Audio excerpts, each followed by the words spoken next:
প্রথমে বিশেষ খবর। হরিয়ানা বিধানসভা নির্বাচনে বেলা ১১টা পর্যন্ত ভোট পড়েছে গড়ে ২২% বেশি। প্রধানমন্ত্রী নরেন্দ্র মোদী আজ মহারাষ্ট্রে কৃষি ও প্রাণী সম্পদ ক্ষেত্রে ২৩,৩০০ কোটি টাকার একগুচ্ছ প্রকল্পের সূচনা করছেন। ভারতে বিদেশি মুদ্রার ভাণ্ডার ফরেক্স ৭০০ বিলিয়ন মার্কিন ডলার ছাড়িয়ে গেছে।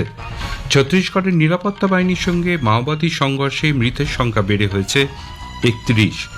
সহিংস প্রতিবাদ ও সংঘর্ষে দ্রুত পরিবর্তনশীল পরিস্থিতির মধ্যেই পাকিস্তান সরকার রাজধানী ইসলামাবাদের নিরাপত্তার দায়িত্ব সেনাবাহিনীর হাতে তুলে দেওয়ার সিদ্ধান্ত নিয়েছে। 10 দফা দাবিতে কলকাতায় জুনিয়র চিকিৎসকদের অবস্থান চলছে।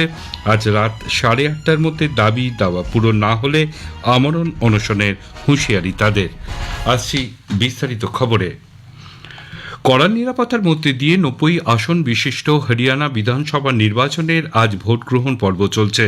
বেলা 11টা পর্যন্ত গড়ে ভোট পড়েছে 22.70%। সকাল 7টা থেকে শুরু হয়ে সন্ধ্যে 6টা পর্যন্ত ভোট নেওয়া হবে। 2,53,54,000-এরও বেশি ভোটদাতা 1,031 জন প্রার্থীর রাজনৈতিক ভাগ্য নির্ধারণ করছেন। 20,632টি ভোট গ্রহণ কেন্দ্রে ভোটদান পর্ব চলছে। হরিয়ানার মুখ্য নির্বাচনী আধিকারিক পঙ্কজ আগরওয়াল জানিয়েছেন, সুষ্ঠু ও অবাধ নির্বাচনের লক্ষ্যে প্রত্যেক ভোট গ্রহণ কেন্দ্রেই রয়েছে ওয়েবকাস্টিংয়ের ব্যবস্থা। এদিকে প্রধানমন্ত্রী নরেন্দ্র মোদী এক দফার হরিয়ানা বিধানসভা নির্বাচনে রেকর্ড সংখ্যক ভোটদানের জন্য জনগণের প্রতি আহ্বান জানিয়েছেন। সামাজিক মাধ্যমের এক বার্তায় শ্রী মোদী তরুণ ভোটার, বিশেষ করে যারা প্রথমবার ভোট দিচ্ছেন, তাদের শুভেচ্ছা জানান। একদিনের সফরে প্রধানমন্ত্রী নরেন্দ্র মোদী আজ মহারাষ্ট্রে পৌঁছেছেন।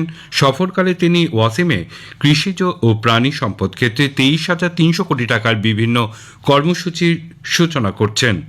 এর আগে তিনি বাঞ্জারা সম্প্রদায়ের ঐতিহ্য সম্বলিত বাঞ্জারা বিরাসাত মিউজিয়ামের উদ্বোধন করেন। পরে প্রধানমন্ত্রী থানেতে 32,800 কোটি টাকার বিভিন্ন উন্নয়নী প্রকল্পেরও শিলান্যাস করার কথা। ওয়াসিমে শ্রী মোদী প্রধানমন্ত্রী কিষাণ সম্মান নিধি PM কিষাণ প্রকল্পের 88 কিস্তির টাকা প্রদান করবেন। দেশের প্রায় 9,40,00,000-এরও বেশি কৃষককে 20,000 কোটি টাকা দেওয়া হবে। এই উপলক্ষে প্রধানমন্ত্রী নমো শ্বেতকারী মহাসম্মান নিধি যোজনার 5ম কিস্তিতে মহারাষ্ট্রের কৃষকদের 2,000 কোটি টাকা অতিরিক্ত সহায়তাও প্রদান করবেন। কৃষি পরিকাঠামো তহবিলের আওতায় তিনি 1,920 কোটি টাকার 7,500টিরও বেশি প্রকল্প জাতির উদ্দেশ্যে উৎসর্গ করবেন। এছাড়াও 1,300 কোটি টাকার বেশি মূল্যে 9,200টি কৃষিজ পণ্য উৎপাদনকারী সংস্থারও উদ্বোধন করবেন তিনি। গবাদি পশুদের জন্য অভিন্ন জেনোমিক চিপ ও প্রজনন সংক্রান্ত প্রযুক্তিরও সূচনা করার কর্মসূচি রয়েছে। মুখ্যমন্ত্রী সৌর কৃষি বাহিনী যোজনায় 19 মেগাওয়াট ক্ষমতা সম্পন্ন 5টি সোলার পার্কও তিনি জাতির উদ্দেশ্যে উৎসর্গ করবেন। সম্মান জানাবেন মুখ্যমন্ত্রী মাঝি লড়কি বহিন যোজনার উপভোক্তাদের। থানেতে প্রধানমন্ত্রী মেট্রো সড়ক প্রকল্পের ভিত্তিপ্রস্তর স্থাপন করবেন। BKC মেট্রো স্টেশন থেকে আড়ে পর্যন্ত মেট্রো রেলের চলাচলেরও সূচনা করবেন তিনি। রাষ্ট্রপতি দ্রৌপদী মুর্মু বলেছেন, আদিবাসী সমাজের মানুষকে তাদের সন্তানদের ভবিষ্যতের পথে এগোনোর সুযোগ করে দিতে তাদের শিক্ষিত করে তোলার জন্য এগিয়ে আসতে হবে। তিনি বলেন, সরকার আদিবাসী সমাজের সঙ্গে রয়েছে।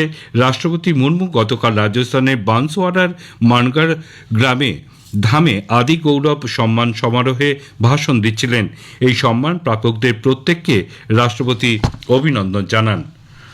ভারতে বিদেশি মুদ্রার ভাণ্ডার ফরেক্স ৭০০ বিলিয়ন মার্কিন ডলার ছাড়িয়ে গেছে।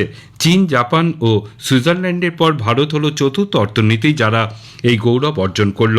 27 সেপ্টেম্বর শেষ হওয়া সপ্তাহে বিদেশি মুদ্রার ভাণ্ডার 12,588 বিলিয়ন ডলার বেড়ে হয়েছে 704,885 বিলিয়ন ডলার, যা এক সর্বকালীন রেকর্ড।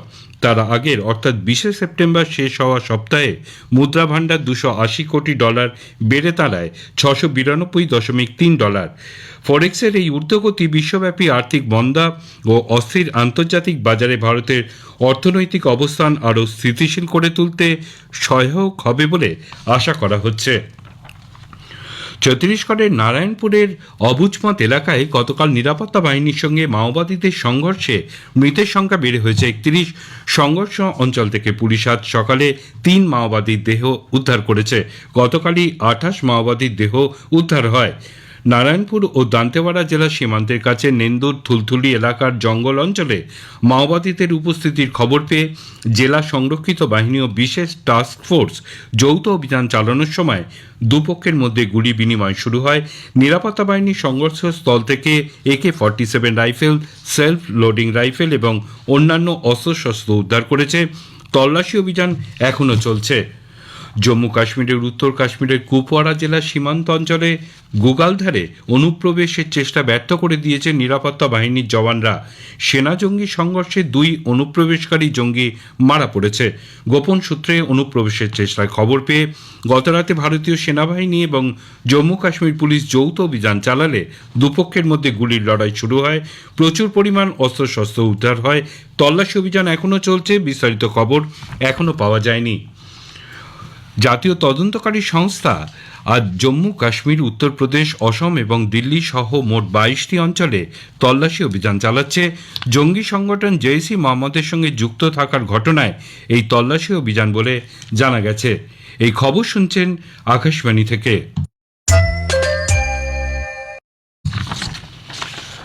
10 দফা দাবিতে কলকাতার জুনিয়র চিকিৎসকদের অবস্থান চলছে। আজ রাত 8:30 পর্যন্ত 24 ঘন্টার সময়সীমা বেঁধে দিয়েছেন তারা। এর মধ্যে দাবি দাওয়া পূরণ না হলে তারা আমরণ অনশন শুরু করবেন। গতকাল SSKM থেকে ধর্মতলা পর্যন্ত মিছিলের পর লাগাতার কর্মবিরতি প্রত্যাহারের কথা ঘোষণা করে West Bengal juniors doctor front WBJDF। অবস্থান মঞ্চ থেকে জুনিয়র ডাক্তাররা জানান, চিকিৎসকদের নিরাপত্তা সংক্রান্ত বিষয়ে 26% কাজ হয়েছে বলে রাজ্য সরকার সুপ্রিম কোর্টে দাবি করেছে। কিন্তু ডাক্তারদের অভিযোগ, ন্যায় বিচারের দাবিতে আন্দোলনের 58 দিন পেরিয়ে গেলেও 6% কাজও হয়নি।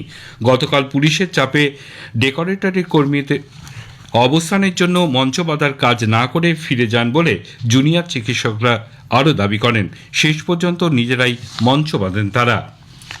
বিহারের মুখ্যমন্ত্রী নীতিশ কুমার বন্যা বিপর্যস্ত 13টি জেলার 4,39,000 ক্ষতিগ্রস্ত পরিবারকে নিজস্ব ত্রাণ তহবিল থেকে প্রথম পর্যায়ে 307 কোটি টাকা দেওয়ার কথা ঘোষণা করেছেন। প্রতিটি পরিবারকে সরাসরি 7,000 টাকা করে দেওয়া হবে। এজন্য দুর্গাপুজোর আগেই টাকা যাতে পৌঁছে যায় তা নিশ্চিত করতে বলা হয়েছে। সহিংস প্রতিবাদ, সংঘর্ষ এবং গ্রেপ্তারের দ্রুত পরিবর্তনশীল পরিস্থিতির মধ্যেই পাকিস্তান সরকার রাজধানী ইসলামাবাদের নিরাপত্তার দায়িত্ব সেনাবাহিনীর হাতে তুলে দেওয়ার সিদ্ধান্ত নিয়েছে। ইসলামাবাদ এবং রাওয়ালপিন্ডিতে গতকাল পাকিস্তান তেহরিকি ইনসাফের সদস্য এবং নিরাপত্তা বাহিনীর মধ্যে সংঘর্ষে ওই 2 এলাকা রণক্ষেত্রের চেহারা নেয়। সমস্যার কোনো সমাধান না হওয়ায় আশঙ্কা থেকেই পাকিস্তান সরকারের এই সিদ্ধান্ত। উল্লেখ্য, আগামী 15 ও 16 অক্টোবর ইসলামাবাদে সাংহাই সহযোগিতা সংগঠন SCOর শীর্ষ সম্মেলন অনুষ্ঠিত হওয়ার কথা। এই সম্মেলনে যোগ দিতে ভারতের বিদেশমন্ত্রী ডক্টর S জয়শঙ্কর ইসলামাবাদ যাচ্ছেন। বিদেশ মন্ত্রকের মুখপাত্র রণধীর জয়সওয়াল কথা জানিয়েছেন। ভারত সন্ত্রাসবাদের বিরুদ্ধে আন্তর্জাতিক চুক্তি দ্রুত পুনর্নবীকরণ করার আহ্বান জানিয়েছে। গত বৃহস্পতিবার রাষ্ট্রসংঘের আইন সংক্রান্ত সাধারণ সভায় ভারতের UN মিশনের আইন সংক্রান্ত আধিকারিক আর মৈথিলি গভীর উদ্বেগ প্রকাশ করে বলেন, সন্ত্রাসবাদী গোষ্ঠীগুলি তাদের শক্তি বৃদ্ধি করছে। উন্নত প্রযুক্তি ব্যবহার করে তারা সন্ত্রাসবাদী কার্যকলাপ সংগঠিত করছে বলেও তিনি অভিযোগ করেন। এই পরিস্থিতিতে আন্তর্জাতিক স্তরে সন্ত্রাসবাদ মোকাবিলায় যৌথ ব্যবস্থা গ্রহণের জন্য তিনি আর্জি জানান। বিশ্ব স্বাস্থ্য সংগঠন WHO জানিয়েছে তারা মাঙ্কি পক্স রোগের প্রথম ডায়াগনস্টিক পরীক্ষার অনুমোদন করেছে। এর ফলে দ্রুত রোগ নির্ণয় সম্ভব হবে। বিভিন্ন দেশ যেখানে চটজলদি এবং নির্ভুল রোগ পরীক্ষার প্রয়োজন, সেখানে ক্রমবর্ধমান সংক্রমণ রুখতে এই সিদ্ধান্ত সহায়ক হবে। এখনও পর্যন্ত আফ্রিকায় 800 জনের মাঙ্কি পক্সে আক্রান্ত মৃত্যু হয়েছে। আফ্রিকা ইউনিয়নের রোগ নিয়ন্ত্রণ কেন্দ্র অনুযায়ী 16টি দেশে আক্রান্তের সন্ধান মিলেছে। সবথেকে বেশি প্রভাব পড়েছে কঙ্গোতে। শেষ করার আগে খবরের বিশেষ অংশ আরও একবার। হরিয়ানা বিধানসভা নির্বাচনে বেলা 11টা পর্যন্ত ভোট পড়েছে গড়ে 22% বেশি। প্রধানমন্ত্রী নরেন্দ্র মোদী আজ মহারাষ্ট্রে কৃষি ও প্রাণী সম্পদ ক্ষেত্রে 23,300 কোটি টাকার একগুচ্ছ প্রকল্পের সূচনা করেছেন। খবর এখনকার মতো শেষ হলো।